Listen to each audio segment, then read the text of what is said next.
This is a Film Stories original podcast.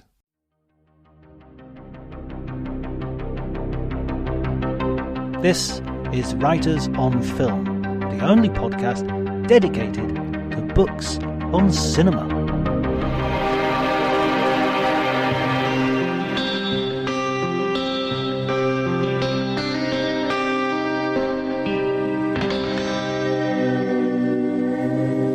Hi everybody and welcome to Writers on Film. My name is John Bleasdale. I'm a writer, film critic, and I'm delighted to be joined by Christina Birro, who is a writer and broadcaster.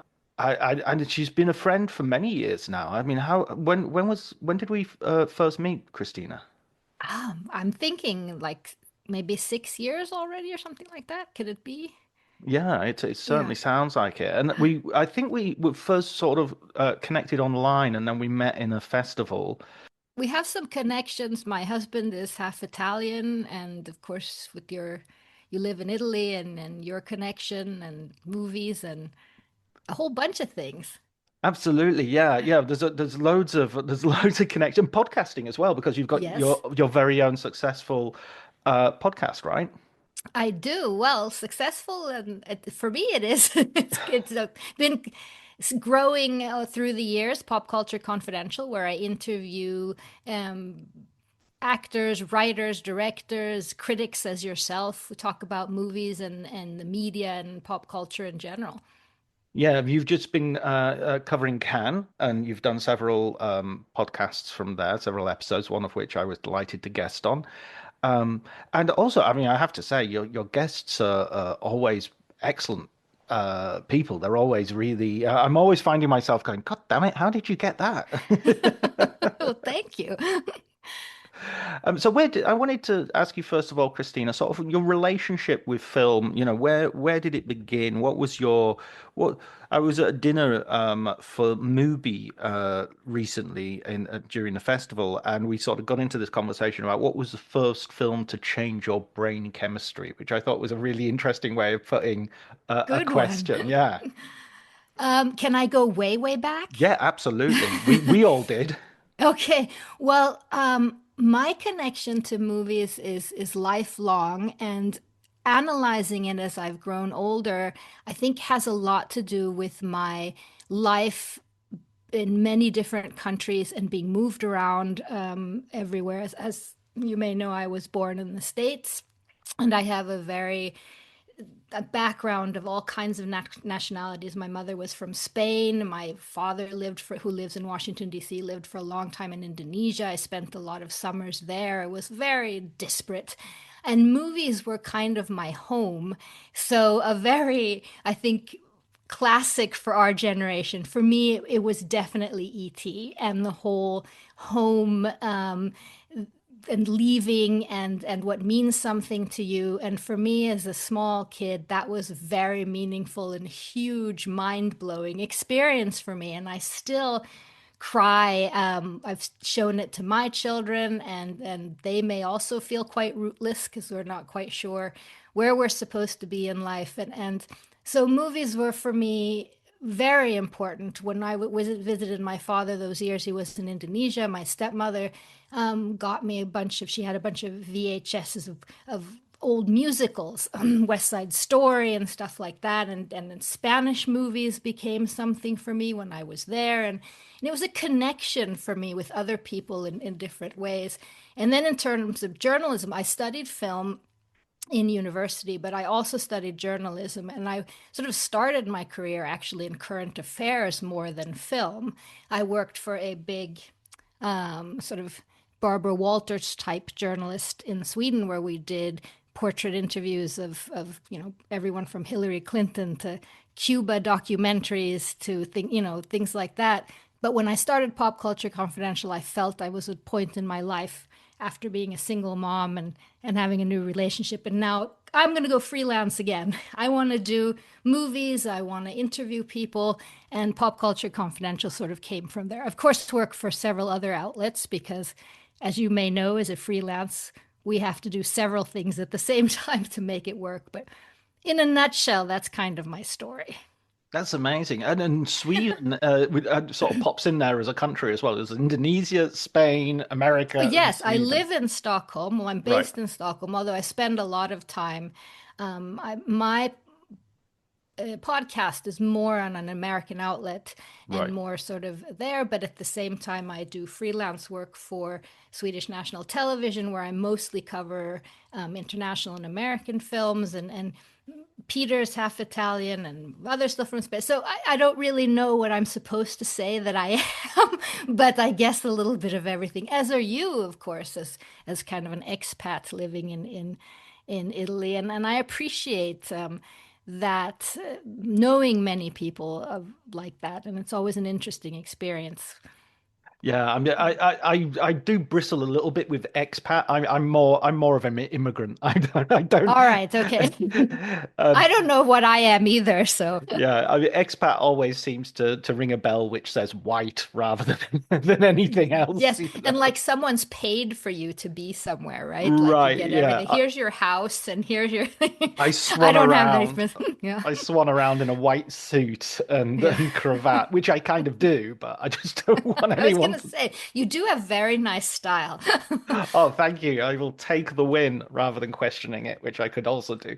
But Anyway, I think for me, movies have been a grounding sort of experience and a way for me to see life and experience different cultures in a way that was has been very meaningful. Other than the fact that I just love going to the movies, right? yeah, I was going to ask that as well. Was your main source of movie going cinemas, or did you mentioned VHS earlier and television and everything? Because I always think I really loved going to the cinema. It was a real treat, but it wasn't a regular thing for my especially when I was a child. My parents would take me to see maybe a film a month or a film every couple of months rather than like it wasn't a weekly thing. I mean, God, I would have loved it to have been, but it wasn't. And so most of my films came from the black and white portable TV that I had propped up on my bedside table by my bed in my bedroom. You know. Oh, the same. Complete omnivore of everything. There was the television, and I'm also very much a kid of the '80s who grew up on television, American television. Watched, I can Happy Days and Laverne and Shirley on repeat after coming back from school. So for me it was everything. Yes, but cinema was always very. My cousin and I in Spain during the siesta, whenever we hated the siesta, it was so boring. So we would always run off to the cinema, and that's where I saw a whole bunch of movies that probably were totally age inappropriate. I remember seeing 9.5 Weeks with him when I was like 12 or 11 or something. I still have that one, but that What are was they doing with all that food? exactly what is this. um but yeah, I mean, I loved going to the movies, but in the same way that you are, I mean, of course, grew up on VHS and then DVD and then every type of multimedia experience of watching a cinema. And I know this is a terrible thing to say, but I can and watch a movie on my iPhone, and if I have to, and I get it. Yeah, no, I totally agree. I mean, I had the best cinema experience of this year so far watching Barry Lyndon in Cannes on the Oh, biggest well, screen in the world. And well, no, not really, but on a huge screen with beautiful sound system, remastered, wonderful, full theater full of people who were there to watch the movie and nothing else. And it was just amazing. But that's not 99.9% of my film consumption is entirely different from that. And films tend to survive. They survive not necessarily being transmitted in pristine conditions. I agree. Same experience for me. Okay, let's talk about Cannes then, because we've just both come home. Cannes finished on Saturday, and we're recording this on Monday morning, so it's really fresh. In our, I mean, I'm not sure if it's fresh or because you see so many films. I think I did a rough count, and it was about 36 films I saw all told. Some of them on links as well during the festival, which is a very bizarre thing that That's amazing. you're It is, it is stressful. I think, you have to pace yourself, and once you get over the ticketing and the, just choosing and picking and trying to get organize all your outlets, and it is an experience. It certainly is. And then you meet people by accident. You're just walking down the street and you bump into someone you haven't seen for 3 or 4 years, or somebody turns around and says, "Oh, wait a minute, are you so and so?" And I get that a lot with a podcast, which is amazing. It's absolutely It's lovely. it's a beautiful experience to sort of because when we do this, I'm sure you'll have this experience as well. You're kind of talking into your microphone and into the void. You're not entirely sure if anybody's listening. Absolutely. I mean, that's the thing. The little feedback you get means everything. Yeah, absolutely. Because you can get statistics, but then people will say, "Oh yes, but that's only people who click on it once. It might be, they might close it after 5 seconds," and so And, and a meaningful episode, someone will say, "Oh, I remember that interview where you talked to that whatever it was." Someone was mentioning an interview I did with the sound designer for the Glazer movie, and knew specific things of the questions, and I was like, "Wow, that's you know." Exactly. Yeah, absolutely. That's so rewarding, so satisfying, and makes it all worthwhile because we're certainly not doing it for the coins, are we? That's true. It's not the ka-ching. It's not. So, what's your history with Cannes, and what's your history with Cannes? Have you been going there regularly? I I've been there a few times. I go to a few different festivals. I don't think I've been as much as you have. The first time I went to Cannes was actually with Peter, who was introducing a movie there that he wrote, and then I've covered it a few times. And then I've sort of had to pick and choose. I've done Venice a few times, and now the past few years I've fallen in love with Telluride. So that's become something I want to do if I can, with family and money and everything as much as possible, because that's really an intimate festival where I've gotten the most out of. What do you like particularly about Telluride? That it is so small, contained, and you really, the stress, once you go, you see all the movies, you don't have that stress of ticketing, and it's the same group of people that you talk to every year. You really are up close and personal with the filmmakers who are in line with you and all over the place. It's not the sort of selfie, there's no red carpet type of things, but everyone is there. So it's much more laid back, but very, very, very intimate. Well, that sounds great. That sounds wonderful. There are a couple And of curated. I mean, if you have to sort of like how they curate, because it's very short compared to these mastodon festivals that you and I mean, Venice and so but you have to sort of enjoy their curation because they choose it and then you see it sort of.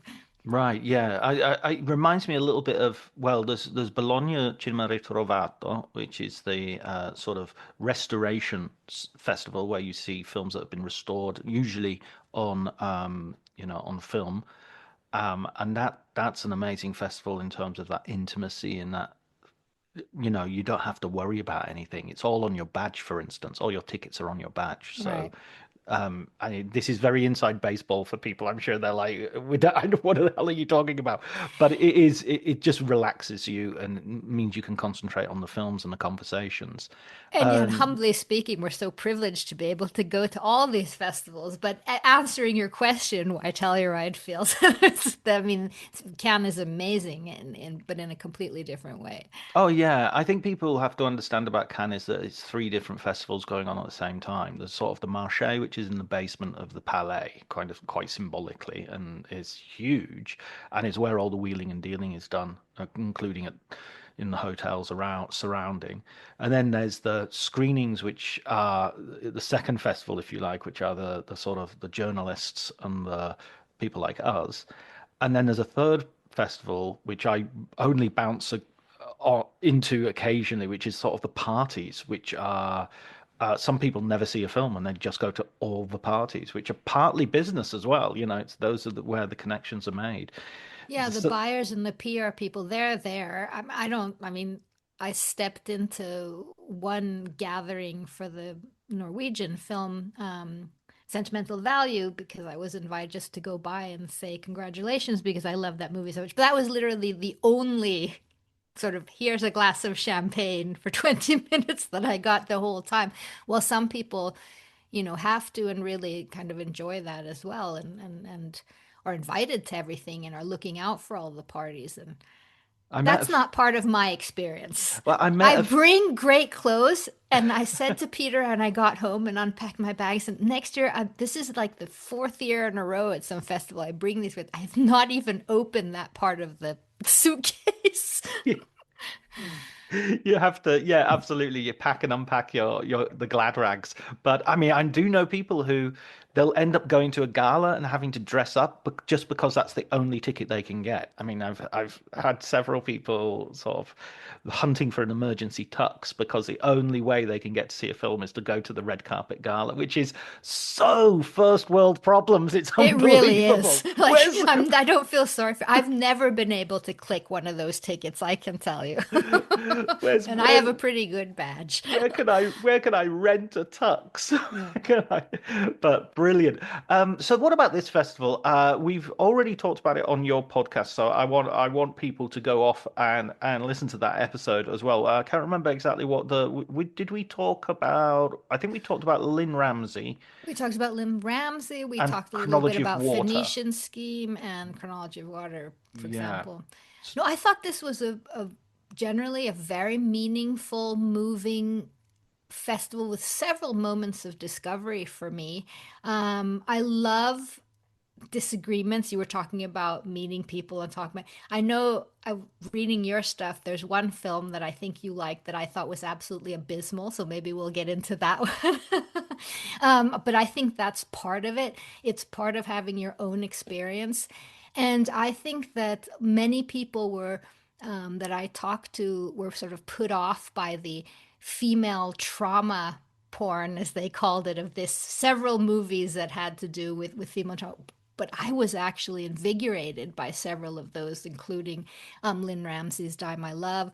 There was a lot of sort of bleakness on AIDS and COVID, but at the same time, very much joy and happiness as well. And so for me, I have to say, all in all, it was one of my better whole experiences of a film screenings at film festivals in the past few years. Yeah, I think the bench was really deep on this one. I think it wasn't just that you were sort of the cream of the crop were very good. It was also that all the way down to the middle of the table. There was still really good stuff to watch there. In fact, Damon Wise, the writer from Deadline, who's a friend of mine, he was saying in his rap piece that he felt the quality was so good that critics were kind of inventing or exaggerating how negative they felt towards certain films, because otherwise they didn't want to be taken for sort of gullible Yeah. fools looking like Four they and a half, four just and a half, four yeah, and a yeah, half. exactly, just liking everything. And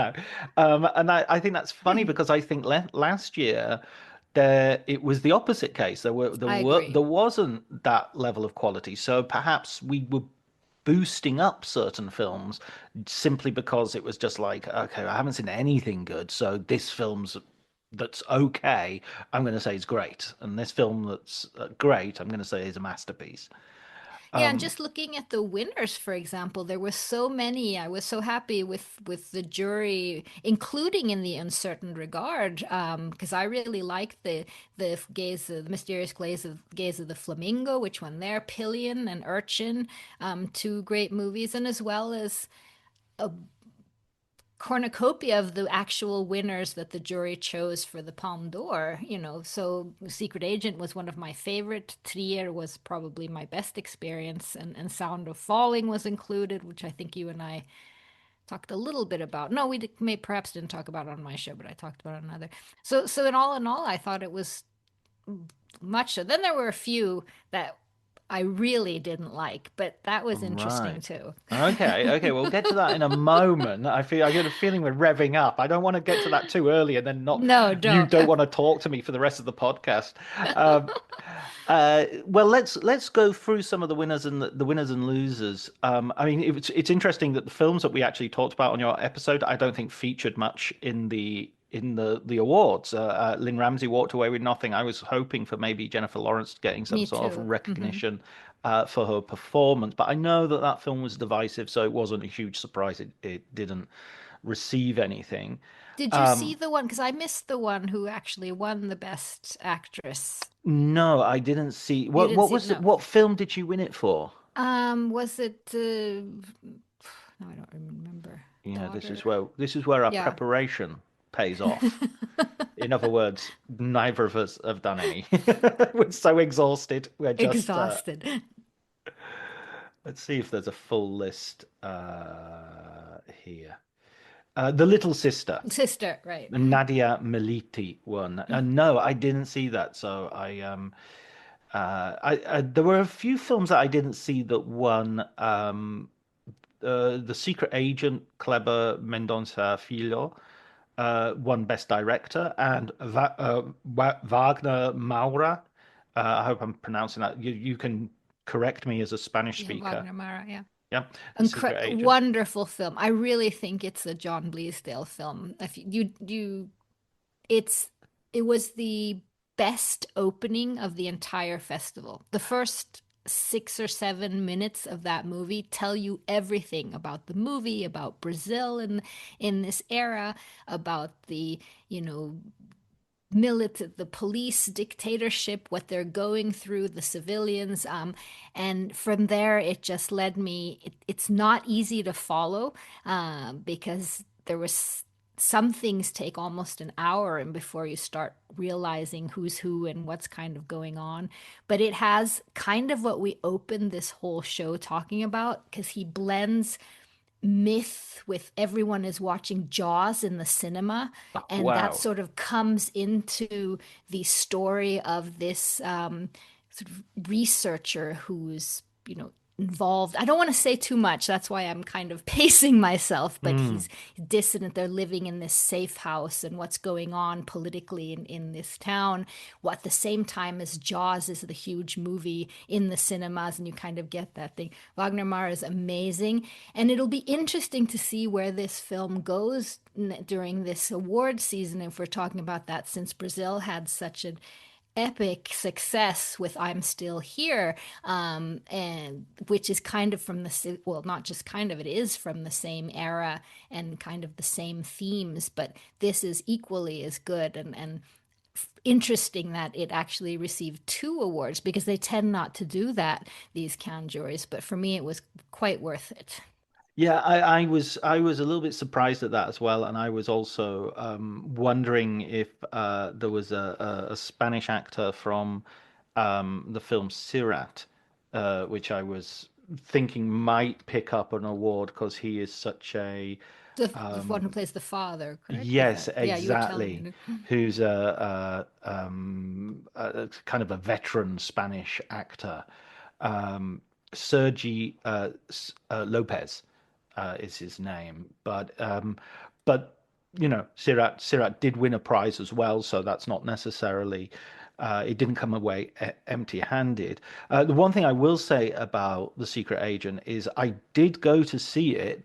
I watched I think it starts with the credits, and I closed my eyes to just rest them, just rest them, Do not do that at a festival. and I opened them again, and it was literally someone was getting rid of a body, and it was 45 minutes later. Oh, And okay. and I just thought this actually feels too good for me to try to catch up on.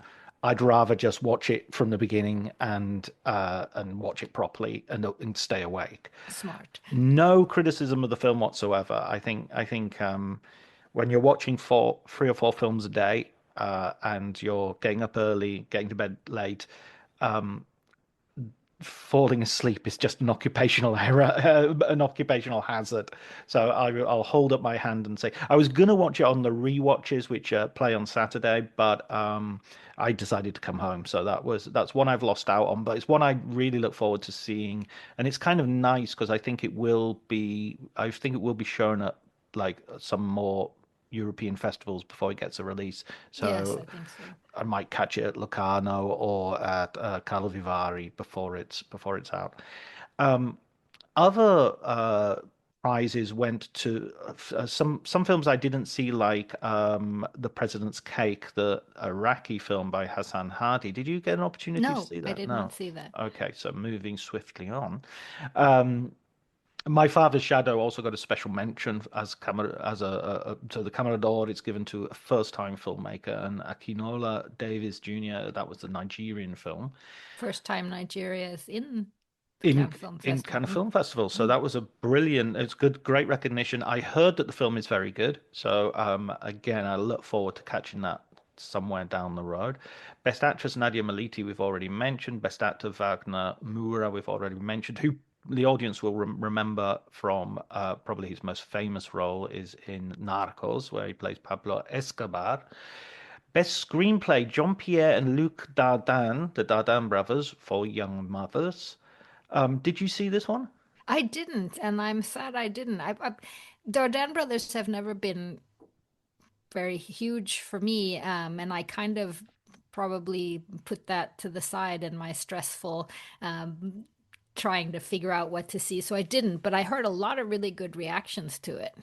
Yeah, I'm a little bit cool on the Dardans. They're not You also? my, Mhm. yeah, they're not my sort of bowl of gruel as far as I'm concerned. Because I just feel like they're the sort of bran of cinema. The sort of like you Mhm. have to eat it because it makes you feel good. But I've never been excited or interested in a film they've made. That sounds very, very harsh, and I think maybe I'm exaggerating for effect. But uh, it's just one of those films that they're those filmmakers that don't really do it for me. I recognize that other people. I'm slightly surprised as well that they got best screenplay because I always think their films uh, they feel like they're not particularly scripted, which might be because they're scripted amazingly, Mhm.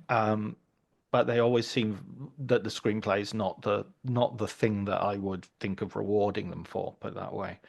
The jury prize was given to two films, which is kind of a.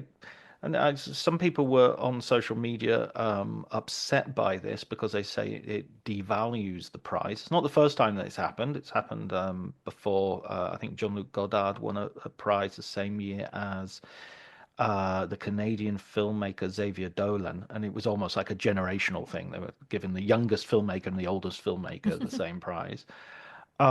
This time the split went between Oliver Lach and Sirat, which we've already mentioned, and The Sound of Falling, which you mentioned, Masha Shalinsky's second film. What did you make of these prizes and these films?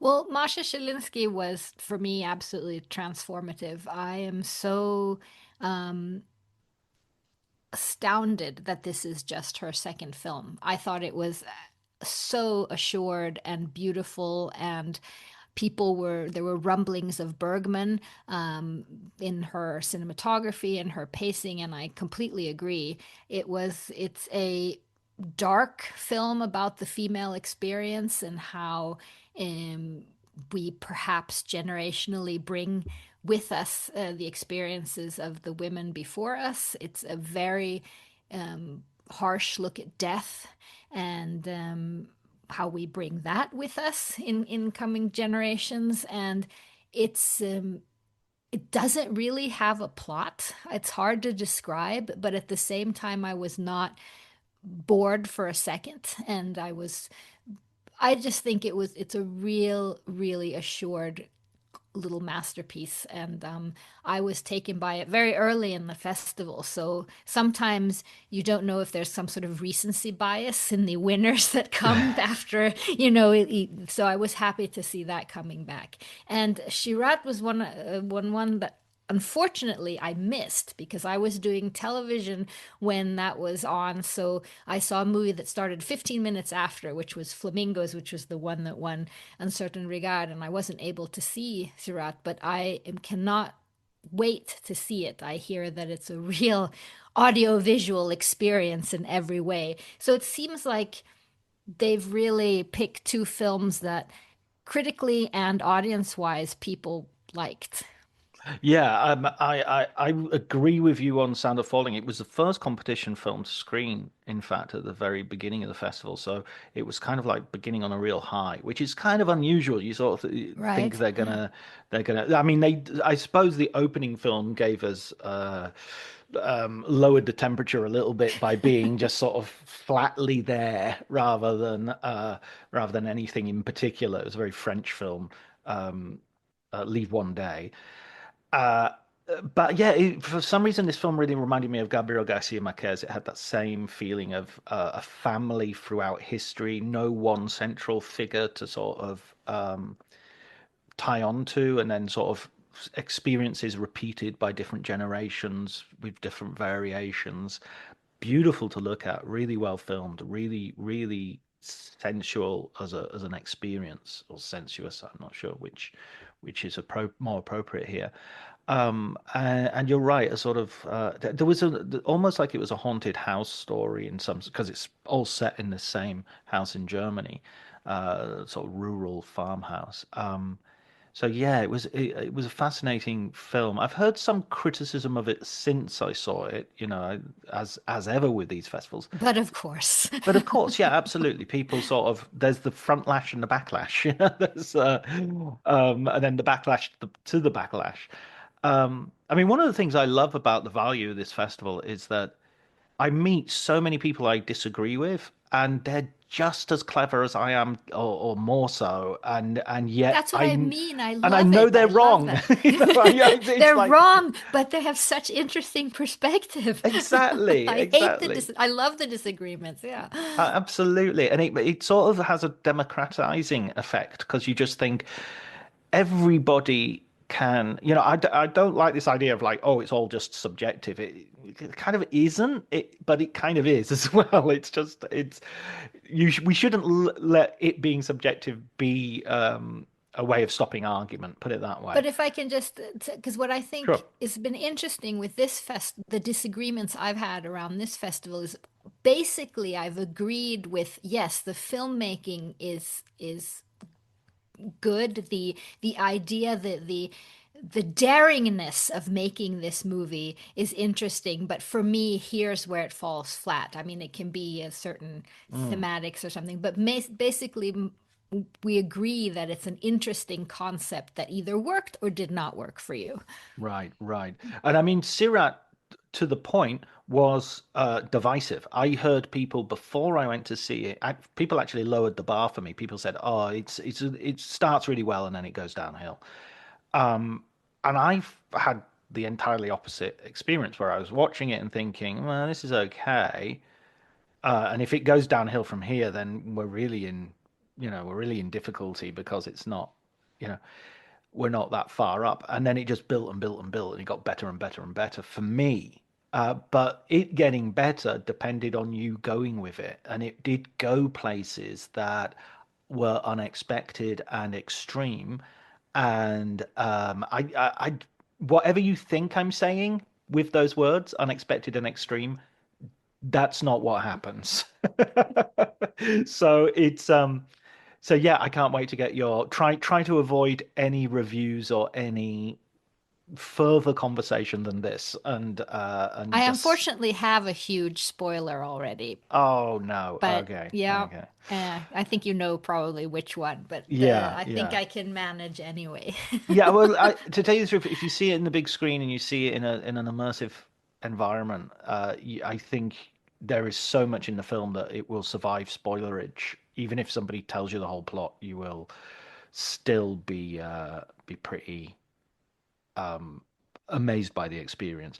Some people weren't, obviously. Some people felt it went too far or it went off it went off the deep end at some point, and they lost it. But okay, let's move on to the Grand Prix, which was Sentimental Value, and which you've already said was I think your most enjoyable experience of the film festival. I loved it. I thought it was. I've been a fan of Joachim Trier probably from the beginning, give or take a few. But I think this is so mature. Him and Eskil Voigt. I think the screenplay is pretty amazing how it weaves in and surprises you who's actually emoting what in this movie. I think it's about cinema. It's about actually coming out of it. I was a little worried that it was so personal for me, kind of the daddy issue things, the father who one doesn't live with and sort of comes and goes. I have a good father, but as I explained in the beginning, we haven't lived together, so we have all these things that we try to do together that become perhaps a bit emotionally not as we expected them to be. It was about my husband's a screenwriter and how personal can you be in for your family in a screenplay. Lots of discussions we've had. There was a lot of things I know about the Scandinavian film industry that made me laugh, and just things about sort of should you do a movie in English in order to give it more tracking in the rest of the world, or should you not, and what does Netflix mean, and all kinds of things. So there was so many levels to this movie that I thought were intertwined so beautifully. I think Renate Rensve, and you're going to think this is big of me, but I said it already last year after Armand. To me, she's like the Meryl Streep of Scandinavia. She is absolutely fantastic. In this one, playing an actress, the whole first scene of her having a panic attack on stage, I think was amazing. And Stellan is having a year to remember between this and Andor. Um, this was a perfect role for him. I thought it was just beautiful. I Yeah, really enjoyed this Stellan movie. Skarsgård plays the father, and is amazing. Also, the actress, I don't know her name, I'm afraid to say, but the actress who played the Ilsa, the sister, sister, yeah, really good. I hadn't not as familiar with her, but she was really good. And one of the things about the movie, Stellan plays the director father who tries to sort of reconnect with his daughter by giving her a role in his upcoming movie. But he all of the different characters you feel have just the right amount for me of backstory. And mm, they could have really done something embarrassing with the Elle Fanning figure, the sort of Hollywood star who could have been vapid and comes to make a movie with this great Scandinavian filmmaker. But actually, she really decides on her own what she's capable of doing and what she's not capable of doing, and has a couple really good scenes that I think could have, in the wrong hands, could have been done really badly. yeah, absolutely. And I think I think it's funny how you talk about those um, this Scandinavian, but Norwegian in this case, filmmaker dealing with some of that insider knowledge of how films get made and how these decisions are made. Including like the choice of cameraman. Do I work with my old cameraman who has mobility issues, or get someone new who Well, can I'm do these wondering if he's supposed to extended be takes? Sven Nykvist, Mm, because Sven, he makes a joke that this is not, because he said, "Wow, because this cameraman has this amazing house." And yes. the joke is, well, it's not, you didn't make me this money. Lasse Hallström made me this money. And Sven Nykvist did film Gilbert Grape and several of his kind of Hollywood. I'm wondering like who they're supposed to be. Right, Yeah. right. Yeah, and that's a very very obvious uh a very good insider joke. And Possibly. I like the way that this film has sort of has its cake and eats it as well with, Elle Fanning sort of serves the function of Hollywood while not being, while not being that character. Um, and you get that sort of all the way through, that there are these moments where um is Stellan Skarsgård playing that slightly tired trope of the the self-destructive genius, and he kind of is and he kind of isn't. He's kind of you're never quite sure if how good his films are as well. For instance, is he not making films for ages because he's being he can't get the money, he's being conspired against in some way, or is it because maybe he's run out of ideas, and then this screenplay everybody reads, and everybody says it's the best thing he's written, and it's so I loved the film. I thought it was great. It reminded me a little bit of the Royal Tenenbaums with its concentration on the house as well as a sort of Right. objective correlative of the family dynamics. And it's kind of amazing how, because when we talk about it,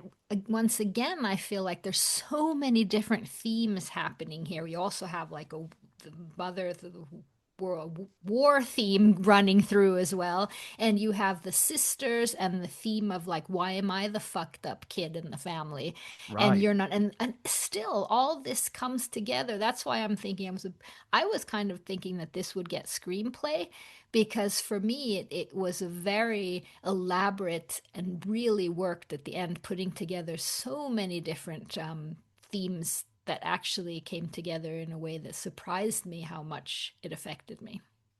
Yeah, but you have to give the Dardennes something. You have to give them something. It I can't. guess They can't I, come and go. They have to always get a prize of some sort. I guess Because Terry comes into the jury room and is like, "All right, where are the Dardennes prize?" yeah, yeah, that's marked already.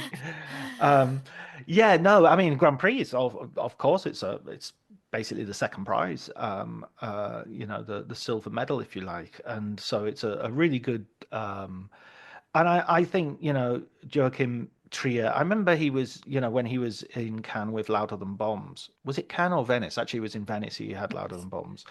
And it didn't just, it sort of didn't quite work. It was more he was making an American film, and it wasn't quite there.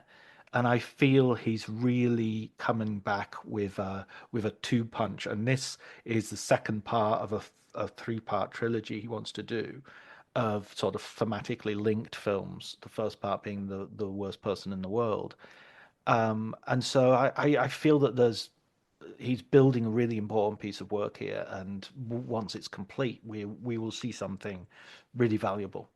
And can I say he's just such an incredibly smart and nice and genuinely humble person. He's definitely not that director that he has or playing on. He really is an incredibly nice person who feels. I'm very happy for his success, I have to say. Yeah, and I want to underline as well what you said about Renata. Oh, What's her second name? Sorry, I never. Rensve. Rensve. Renata Rensve is just phenomenal, phenomenal, and she's got this wonderful way of being at times stunningly beautiful, and at other times she looks like she looks like someone who's absolutely stressed out and extremely ordinary. It's not she's got such a strange set of skills and set of emotions as an actress. It's a really phenomenal. It reminds me of there's a screen test of Ingrid Bergman before she was cast in Casablanca. I might have been even before Intermezzo when she was first arrived in Hollywood, and she's just look to the left, look to the right, now smile, and she just has that. As soon as she smiles, the camera just eats her Yeah. up, and I think Renata Rensvit has that similar ability to just be absolutely everything for the camera. Well, you love her when she does her wonderful little laugh and when she's crying and when she's just, yeah, I agree. Yeah, yeah. When she looks straight through people, and it's just, and that scene, which reminded me of Gina Rowlands in opening night, of her not wanting to go on stage, was a whole cacophony of emotion. It was sort of like, it was funny, it was tragic, it was annoying, it's like just get on, Just come on. yeah, snap out of it. And yet she sort of knows that as well. Slap me, she says to her leading man, to try to snap out of it, but she finds it very difficult to. Okay, let's move on to the Palme d'Or. It was just an accident, un simple accident in the French title, which I just And it kept has like thinking a of. third title too. Oh, Something completely different in English now. oh, right, Or okay. a simple accident and just an accident. I don't know. There's anyway. Right, right. It was just an accident. Doesn't sound. It's not a great title, I don't No. think. Directed by Jafar Panahi, the Iranian director who has been in trouble multiple times with the Iranian regime and has won every major festival award now. He's won the Golden Lion, he's won the Golden Bear in Berlin, Golden Lion in Venice, and now the Palme d'Or. So he is one only the four. I think there are three directors who have done it before him, including Robert Altman. So this is a director who is already incredibly accomplished. What did you make of this film? Is it correct that this is the first time that he was actually there to accept one of the bigger prizes? Oh, I don't know about that because he was here last year with No Bears. Bears. He Um, what? I, I can't remember if he was actually here. I think he kind of Yeah, was I don't remember. smuggled. But I mean, Yeah. just the fact that this film, that he had just gotten out of jail, tortured. The press conference was absolutely, um, I can't even express how emotional that felt. That an important, just a worthy winner in every way, shape, or form. How about what did you think of? Yeah, I thought it was. I didn't think it was as good as No Bears. I think it was. I think it was a good film. I didn't think it was a great film. I totally agree on the political point of view, and his standing in the film world, and I think he's really interesting. I love hearing him talk and Yes. reading his interviews and what have you. Um, and I love his previous films. They often star him as a sort of as himself, and so he does a sort of Abbas Kiarostami feeling of like you're not never quite sure what is true and what isn't, what is documentary and what is a real life incident. And one of the films he made in a taxi, driving around Tehran, called Tehran Taxi, good title, and just absolutely a fantastic film because he was like a filmmaker, making money as a taxi driver. I thought this was so. This basically is somebody thinks they have recognized their former uh, torturer, and in the process of seeking to make sure that the identity is of confirming this identification, recruits other people who were in prison with him, and they end up all having very different views about what they should do about the situation that they've essentially kidnapped this man. Are they absolutely sure that it's him? If they're sure, what do they do with him? Do they kill him? How do they kill him? Where do they take him? All the rest of it.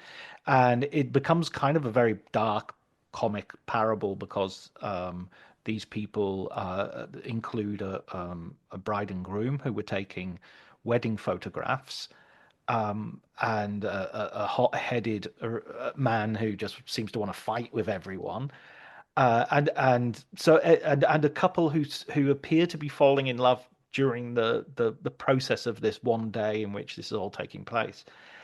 I thought it was good. I thought it was a really strong film. I wasn't entirely sure it was sort of like the best film I saw of the festival, and so that. But then again, I'm not on the jury, so we know Juliette Binoche has a love of world cinema. She loves.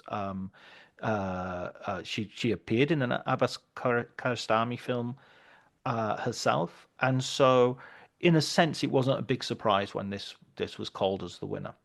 No, I was thinking perhaps it would be the other way around. The Trier would have won the Palm and this one was Grand Prix, but there it goes. And still, as I was saying, I thought both this and Certain Regard included several films that I thought I was very happy about. So I mean, it's always an uncomfortable thing. I mean, I wrote a piece about this for the New European. It's always kind of uncomfortable to sit and watch films which are very coming from political contexts, which we have very indirect access to, i.e., via the films, via the newspapers, via the internet.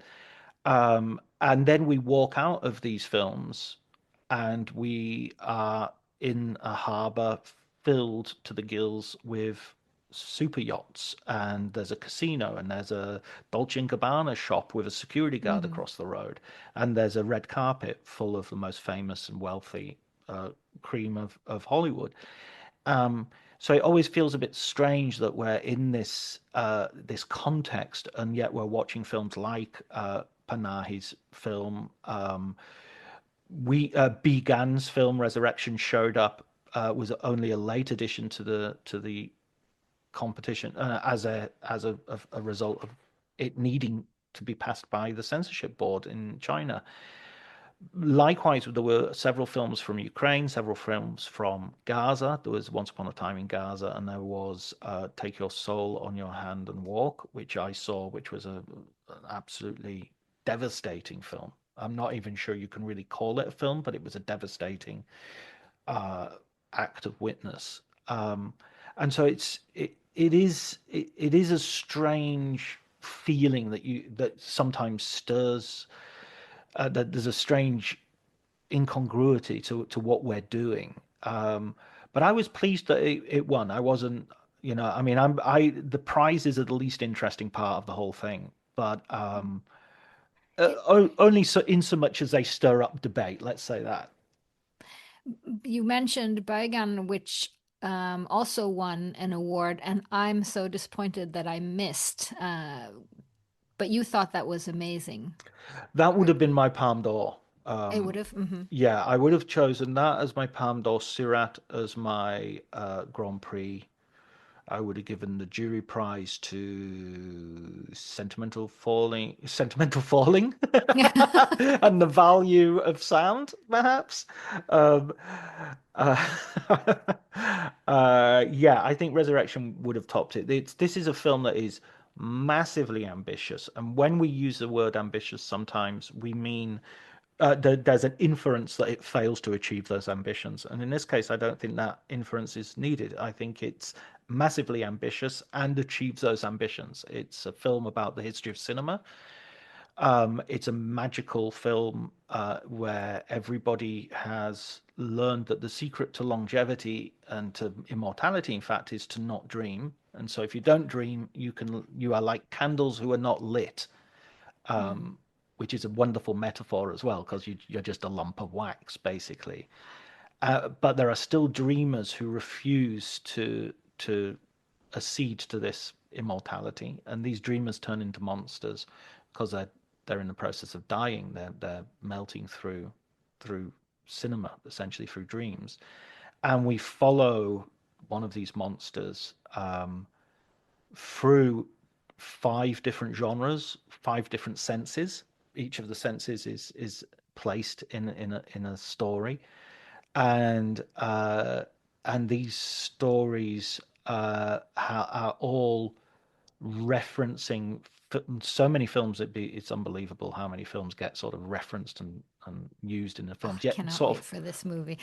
oh no, and it's just so cinematic. It's just really, really. And there's a bit in it which is almost like a joke that somebody is recalling their father, and they recall the sound of his snoring, and you just have this like 5 minute section where you can hear this snoring on the soundtrack, and it's just like watching that in a festival in a comfy seat in the dark, and you're just like, this is an invitation to fall asleep essentially.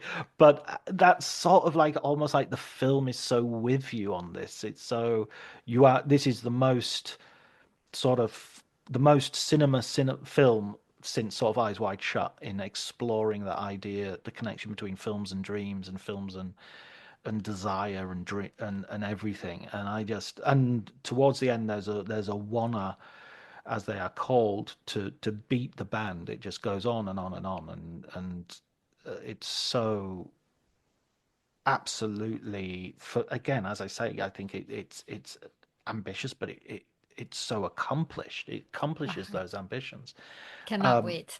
I was And I have to not see it on the biggest screen of possible, it feels like. absolutely, absolutely with the best sound system as well, which is one of the things I noticed with all these films this year was how important sound is becoming to the theatrical experience.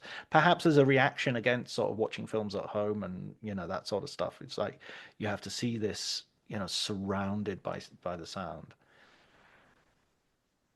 Okay, so yeah, so I won't say any more about that because it's to be experienced. What? So you were saying your Palm d'Or would have been sentimental value. That's correct, right, Christina? Yeah, I think that would have been mine. Yeah. Yeah.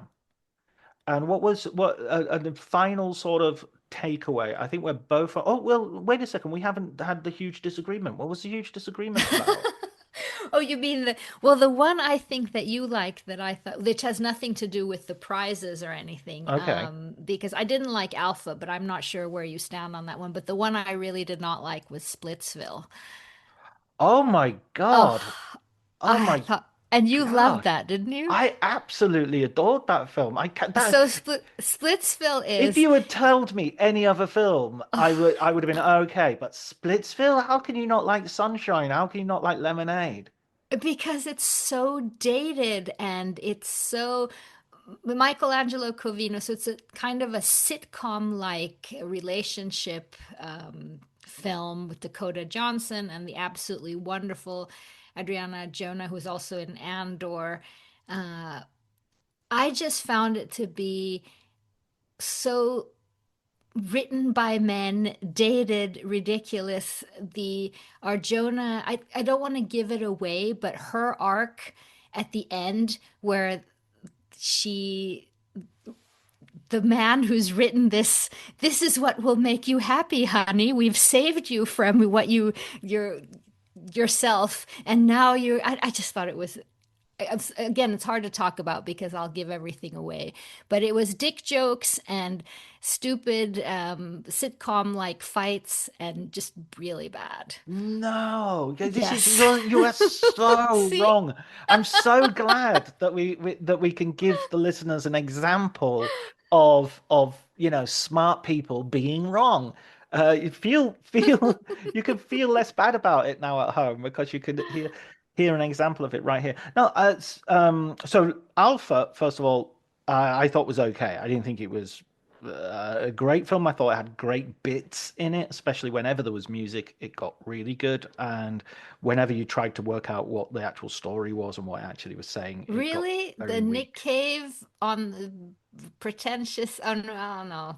That I was just a okay. pretentious use of trying to manipulate our feelings. But this now we're Yeah. talking about alpha. Okay. Yeah. Well, okay. We could maybe have a that. Yeah, I maybe I did like the Portishead beginning. I think the Nick Cave actually, you're right. It was a bit weaker and it had a sort of Oh. like looked like a Nike advert playing football at night Yeah. as well. And why were they running around on the football? And was he that? No, Yeah. just no. Yeah, okay, let's not get into that. Okay, fair enough. Splitsville, I loved. It was one of, aside from Barry Lyndon and Resurrection, I think it was my favorite cinema experience. I cannot believe this. I know. Okay, wait. Really like dick jokes. I just think they have Michael Angelo Covino and Kyle Marvin are writing duo, and I get the feeling they probably direct the films together as well. I don't think I think it's a little bit of a Coen Brothers thing where they divvy things up, but they've made a film in the past called The Climb, which was excellent. It was again about and I interviewed them after when they showed that at Cannes, and they were very clear that what they want to do is bring back the idea of the cinematic comedy. That so that you make a comedy that can only really be a film. It can't be a sitcom. It can't be a this, that, or the other. But that's all it was. No, it wasn't, It Christina. what And I who will tell you what why. woman want to be with any of these total idiots? Because they're not No, John. idiots. We don't. Okay. It's absolutely ridiculous. And then to end, okay, I'm going to spoil it now just because I'm, Okay. but So at if the you want to end. avoid a spoiler, you can. Go a minute or two, and Yeah, the fact that it ends with like, yes, now I'm giving you a, she goes back to this asshole and has a baby, and then everything's fantastic. I just think it was so stupid. I think that's got to be put in the context of the fact that these are middle-aged people. And I did agree. I will give you this. Oh, I thought the two women were way too good looking for the two oh, guys. please. But that is kind of mentioned in the as motivation that the two guys are really insecure that they've got these women who are so good looking, and they're not. Um, that's part of the thing. I thought the fight, which you just dismissed as some sort of sitcom fight. I don't know what sitcoms you've been watching, but that is one of the best fights I have seen. Not just like the best comedy fights. It's a really good fight. It's really well staged. It's really well done. The way it escalates, the way it moves around the house, it just gets funnier and funnier and funnier. Um, I guess that's not my sense of humor because I was just, please make it end. No, it was so good when they were like, no, not knives, and try to save the fish, try to save John Paul. I just I'm there not were saying there weren't a few jokes peppered in. In there that were fine, but who hurt you, Christina? Who hurt you that you can't enjoy these simple pleasures? and I'll give you that there was several people that really liked it. I mean, the laughter around us was huge, but I think it was very divisive. It was very either it's your humor, or it's not. Okay, okay, but I love comedies. I love film I comedies. love comedies too, John. Now you're No, throwing apparently not. everything And me all under the the evidence bus. It's like I points have no sense of humor all the whatsoever. evidence points I just against want my this. humor smart. I want it to be. This This is was so just. smart. This is It so was really smart. dated and The stupid. opening 5 minutes were just, hilarious and Again, original. the opening five Somebody minutes were dies, and then there's a exactly, and dick they joke just within drive five away. seconds. I, But no, yeah, no, there was surreal bits. There was a bit, the school principal who has a painting of Nelson Mandela and Martin Luther King and himself behind him. It's just like, oh, it was so good. I really, really enjoyed it. Okay, well, I mean, I guess we'll have to just agree that you don't like comedies, and that's just not your thing. I mean, I'm I a think completely I, boring person who I, cannot appreciate. I'm glad, All I'm, right, I I'm, guess I'll have to take it. I'm glad we've I'm come to. interested in what you thought of Eddington. I don't think I heard quick. Right. So I actually wrote twice about Eddington. I wrote a review for the Sight and Sound, and I wrote a bigger piece about why COVID isn't getting any real cinematic treatment, or isn't getting a cinematic treatment that we. And I think Eddington was an attempt at that. It was an attempt at, because it's sort of like it really starts on a pre-COVID moment. It's like just before the virus hits a town, and the idea is the virus kind of everybody's rubbing against the protocols because the idea that the threat is real is not yet there. I just thought this was a film made by an obviously talented, clever filmmaker with all the resources available to them, but someone who just hadn't engaged in the political any political thought. It struck me as incredibly stupid from a political point of view. It was like, yeah, I mean, if I didn't think about the politics, I could kind of enjoy this film. And he throws in an action scene, and he throws in some murder and twisty turny sort of Coen Brothers sort of black humor here and there. But I just found it exhausting, and I found the politics just abhorrent, especially in there, you know, both sides are as bad as each other. So simplistic, right? I mean, I was Yeah, surprised that it was that kind of shocked me. yeah, and it was like sort of Pedro Pascal and Joaquin Phoenix, who well-known Hollywood liberals, and yet you sort of it's like this Bill Maher idea of to be sort of left wing, you've got to beat up the liberals more violently than you beat up the fascists. And nowadays it's like, really? I don't feel that. I feel if a white guy is being a bit, self-righteous about not being racist, that doesn't irk me to the same extent it seems to irk other white Americans. I mean, also, this film is so incredibly white when it comes to its point of view. It looks at Black Lives Matter almost entirely through white characters, uh, for and against. There's a black deputy, but he's used almost as the butt of a joke. Mm. There's Indian characters, indigenous Americans characters, who are likewise, you know, as part of the plot, marginalized, but also again become recipients of terrible violence, which is done also as a joke. Um, so I found the whole and then you have the low hanging fruit of the sort of obviously racist sheriff, so you could, oh Mm. sorry, deputy, so that you can make the less obvious racism more palatable. On a, this was the film that this was my splits film. This is the Hmm. film that I did actually find, I found it funny and entertaining when it wasn't wearying. But that made it all the more appalling for what that humor was in the service of. Because ultimately, when you tell a joke, I think you are getting people to agree with you. Uh, and I mean, even like you had jokes poked at like conspiracy theorists, but the conspiracies were like 9/11 and the Titanic, and we're all mixed in, and it was just like, what are you even? It felt really out of date as well. So it's bizarre that this script has actually been written before Hereditary and was around for ages. And in a way, maybe not bizarre. Maybe it feels a little bit like a script that he's just poked contemporary references into, rather than something that's organically come from thinking about COVID, thinking about the Hmm. political situation. What did you think, Christina? Sorry, I've talked a little bit too No, long. no, it's actually gone down for me throughout the week. I came out of it, as I said, surprise. I was expecting something completely different based on sort of the poster, and which are these buffaloes falling down a famous picture from AIDS era.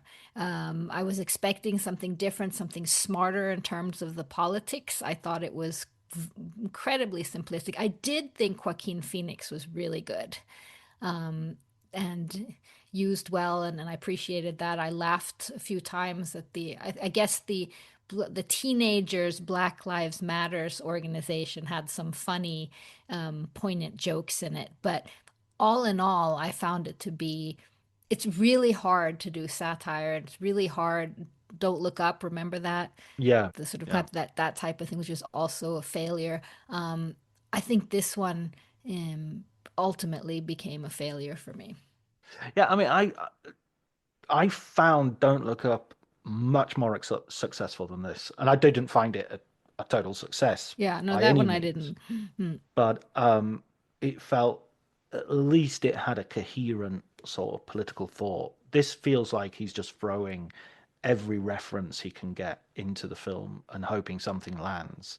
There's Hmm. Amazon drivers, there's TikTok, there's all this sort of stuff, and I don't ever feel that there's any heart to it.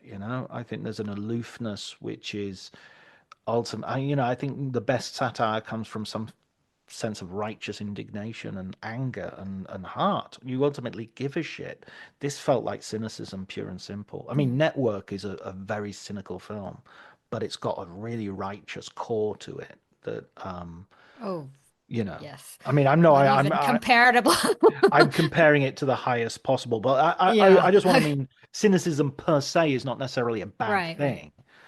Uh, but for it to be workable, for it to have something to say, I think it has to be motivated or coming out of something very smart and coherent, and this was neither. Yeah. Right. Okay, well, listen, I think that we've run the gamut. It feels like I've been to Cannes again. Yeah. through this I mean, there's so conversation. much more. We didn't talk about Spike Lee and we did this and that, but there we have Did you several see the other Spike shows Lee? up there from. I did. Did you? Yes. What did you think of Spike Lee? Let's Yeah. have a quick. Yeah. Quick second hour, fantastic. First Mhm. hour, I was very worried. I do not quite understand his intention with the first hour. The first few minutes with these beautiful shots of New York over the soundtrack of Oklahoma playing got me thinking and was interesting. But then the whole first dynamic between Denzel Washington and the woman who plays his wife, and very sentimental music playing the whole time, that this every time they talked, and I didn't buy him. Essentially, his son is the one who's supposed to be. He's this big music impresario, and his son is supposedly kidnapped, but it turns out that it's his driver's son that's kidnapped. And this whole first hour of him debating whether to give money to save his chauffeur son, I didn't buy that. But then hour two, you have Spike Lee. Then suddenly you have Puerto Rico, the streets of New York, the music playing, and some really good two-handers between Denzel and ASAP Rocky, who turns out to be a really good actor. So for me, it was very much hour two that saved it, and not only saved it, really became Spike Lee is back. Yeah, he's a weird film director because he's made so many films that I like and Yeah. admire. Malcolm X, Do the Right Thing, and Oh, even Clockers, Inside Man. He can do a crime film, which is what this is essentially supposed to be. But this film just felt shoddy. It felt really like the editing was off. That the instrumental music was like wasn't weird. that weird? But several people are saying felt that liked it in our one of these disagreements that are interesting, Mm, said that they felt that was very intentional, that the first hour was supposed to be sort of the highest. He's in his ivory tower, Denzel Washington, the music is supposed to be like that. And then in hour two, when he's on out on the streets and everything changes, the sense of the sensual feeling of the music is something completely different, the graininess, everything changes. And I that didn't sit with me. I did not get that. For me, it was this is off yeah. and this is good. Yeah, he does a little bit of a game as well with the editing where he'll show two shots of the same thing throughout the film, and it's like he's trying to do highest to lowest and he uses a number Hmm. two. So it's like, oh yeah, I'm doing that because of the two. And it's just like, but it doesn't work. It just keeps distracting me and pulling me out of the movie. I thought Denzel, um, I don't know. He seems to be on a little bit of an ego trip on this movie, and like the central core of this film, nobody calls him out on what seems to be a huge injustice, i.e., you've got loads of money and you're not willing to give it up to Yeah, is save it this that guy was who's been your friend, it and didn't work for me. Yeah. not even his friend says, I would get absolutely furious that Yes. you're even thinking about it.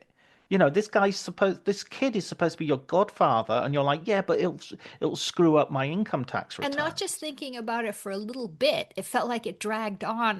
Maybe you go, you know what I mean? That he has sort of a thought process of how should I consider this? It just keeps it that did not work. Yeah, and there were loads of things like the homing device, which was as big as a walkie-talkie in the past. The fact that ASAP Rocky had this whole crew of people to organize the theft who just vanish, because they're not mentioned again. He's on his own in a studio, and there's apparently no organization to what he's done. No, the whole thing struck me even the second hour. I mean, you got those scenes, but then Denzel starts rapping. It was I like, was okay. Yeah, that sort of worked because there I kind of felt that Spike was saying something else. Talking about the whole rap culture and then about it worked for me in a different way than hour one, which right. felt like kind of a HBO Nicole Kidman TV series episode. I just did not get that at all. Yeah, yeah. No, fair enough. And I certainly had more of a good time with the second half than the first Mm. half. The first half, I was just baffled, and I was sort of like, I leant over to the critic beside me, and just went, is this really bad? We were both like, yeah, it really is. It's sort of like, am I allowed to not like this? Because this is, and I've not been a major fan of the Five Bloods or the Black Klansman. I think Spike Lee's, it's a little bit like, I think he's entering his Coppola period, I don't think. I hope I'm wrong because I'm a huge fan of his earlier work, and I'd love to see that energy. And I love his documentaries. I think some of his documentaries are amazing. When the Levee Broke is a superb documentary on Hurricane Katrina, for instance. Listen, Christina, thank you so much for joining me. I feel we could continue because we've got other films that I'm sure we've seen and not talked about. But Thank you so much for having me. yeah, but let's pick this up some other time because I can't wait to meet up with you again. I suppose Venice maybe the next No, one. I'll be at Telluride then. Ah, oh Yeah, no. they overlap, but Tell your we'll riders get a chance. robbed me. Yes. But hopefully sometime this year, and if not, by via Zoom. Yes, exactly. So thank you for coming on the podcast. Thank you so much for having me.